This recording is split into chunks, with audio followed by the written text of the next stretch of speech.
It's already time for round 2. I'm on the draw again. This hand is not amazing, but I'm definitely going to keep it. It has the Scholar, which is one of my best cards, and the Mastiff.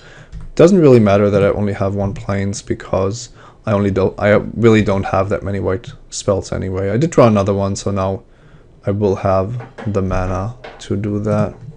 Not the fastest start on my side, and Golden Hind on the opponent, so that could mean trouble. An attack for 2 is fine with me. And a 3-drop? No, a Renowned Weaver. That's pretty weak. So my plan has to be to put the Mastiff into play, start tapping down green monsters, maybe bestowing Cavern Lampad onto Scholar of Athreos once I have the time. Okay, Erebus Emissary, that's a good one. Probably my target to tap. And then at some point, of course, I want to start activating Scholar of Athreos as well. In theory, I could just run out the Cavern Lampad without bestowing, but that seems quite weak.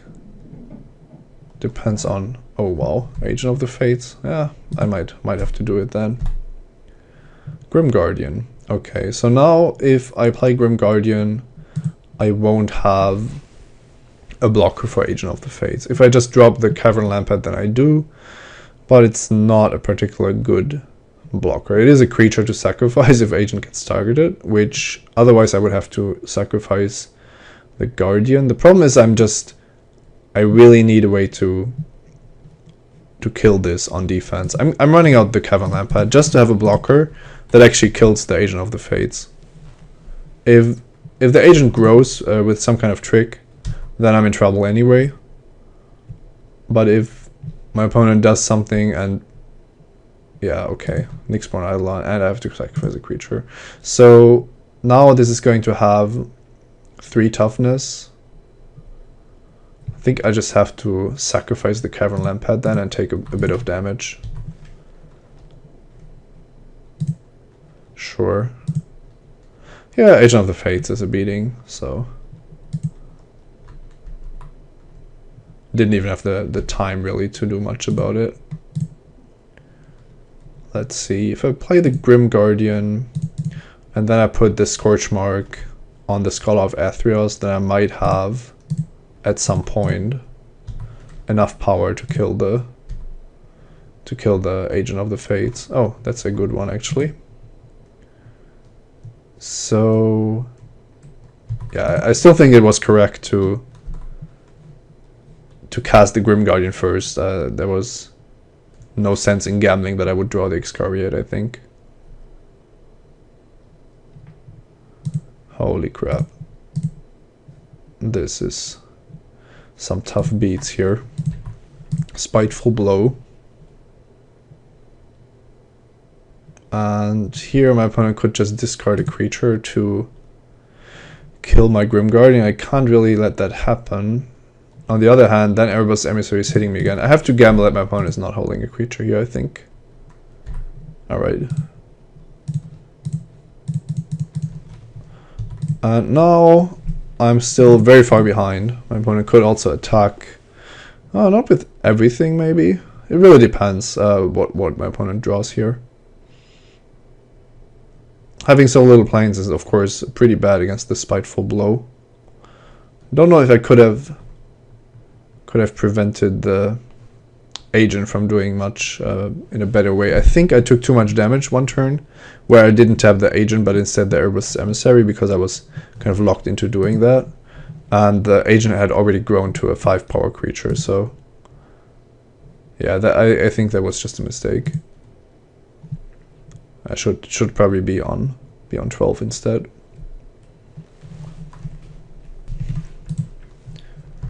And the interesting question is if I can afford to block Erebus Emissary this turn. The Grim Guardian is what's keeping me in this game because it's holding off all the other creatures that my opponent has. And next turn I will have the white mana available again to tap the Emissary. So yeah, the problem is there's a very high chance that my opponent drew a creature. Alright, no plays and no attacks. That's very good. Okay, don't know why you wouldn't attack there, but alright, it's fine with me. I will give my opponent the life, even if I can tap down the snake. I think that's just a better course of action. Making it 7/7 would mean that I'm forced to tap it every time, which I kind of am still, but what's happening here? Lash of the Whip. Alright. 3, 4, 5, 6, 7, 8. I'm pretty much dead here.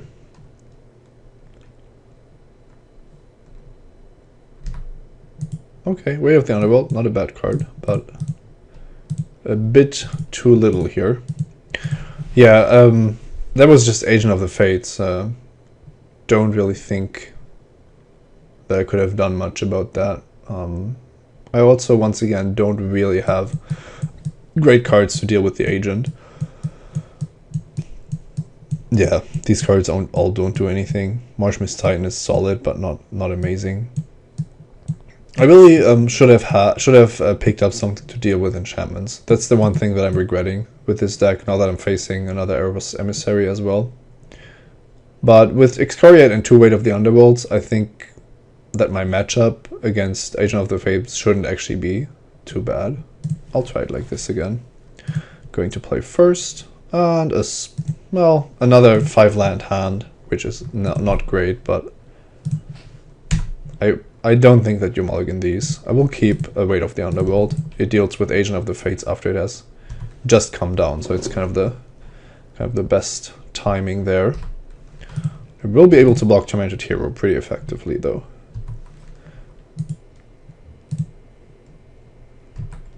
And I take 2. The opponent hasn't shown many instant ways of interacting with his creatures, interacting in combat. But if Tormented Hero attacks here, it becomes really difficult to block still. Last game, there wasn't much bluffing going on. Okay, Nightmarish End. So, yeah, that would have been a lot better as a spell. The problem is Agent of the Fates. The question is if my opponent would have cast it this turn. I think he probably would have. It's even with me having a servant, it's still just the better line to develop your board first. It deals more damage in the long run. The question is if I really want to use a Weight of the Underworld on a Tormented Hero. Most of my opponent's creatures are going to be stronger than that, and Grey Merchant is going to dominate the board, at least the current board. It kind of depends on my opponent not having a super strong 4-drop here, not playing the Weight of the Underworld, but I think it's the line that allows me to stabilize on a, or that makes it more likely for me to stabilize. Okay, Read the Bones, not really what I want to see. Keeping both on top and playing a Death Touch creature. Alright. So that's a very unpowered Grey Merchant. However, currently holding off these 2 creatures, so question is what my opponent still has here. I'm fine taking 1 from Pharika's Chosen. And there's Agent of the Fates. So I try to kill it and we'll see what happens.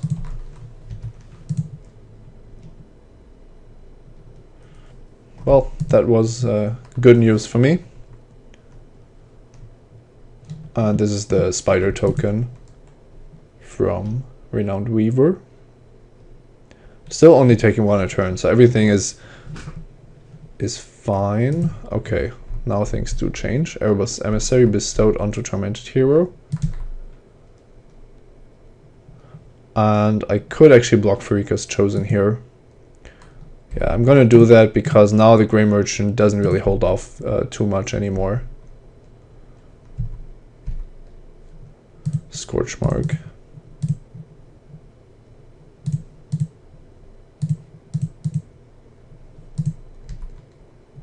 Just casting this to draw further into my deck.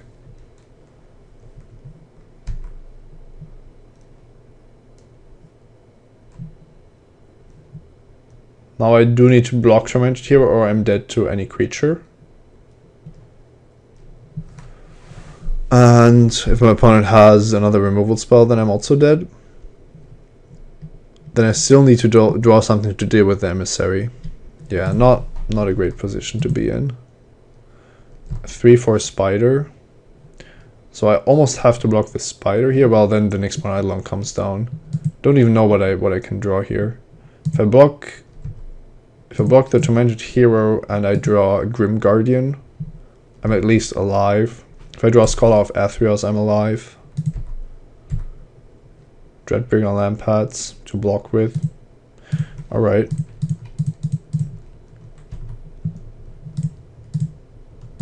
So I can trade with the Spider, which is not something I want to do because of Nyxborn Eidolon. It's now also a 5/6, so yeah, this is not working out, as you can tell. And that's it. Too bad. I really thought that my deck was pretty good. But this match was very one-sided. I did keep 2 hands with 5 lands each. It wasn't only that though. It was the fact that the Agent of the Fates just crushed me in game 1.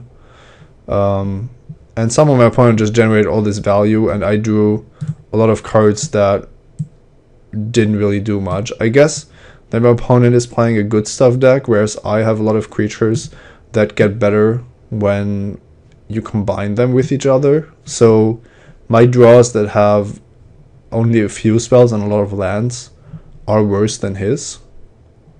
And I guess that showed. Read the Bones also definitely relevant here. Nightmarish End was huge because if I keep Seven of Timurid around, then I basically can use all the mana that I've drawn.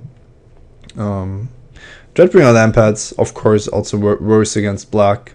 This is some of the reasons I can think of why this didn't really work out. I still think that I have a couple of really good cards also for the matchup and in general. But yeah, this was a slaughter pretty much. As I said, I think I took 2 damage too much in game 1, but that ultimately didn't really matter. Well, did lose this one, but I'll be back with more Drafting with Simon videos. I hope you're enjoying the show. Let me know what you think in the comments, and also your opinions on Journey into Nyx just before we get to see the Pro Tour in Atlanta unfold. I'm Goertzen. See you next time. Bye bye.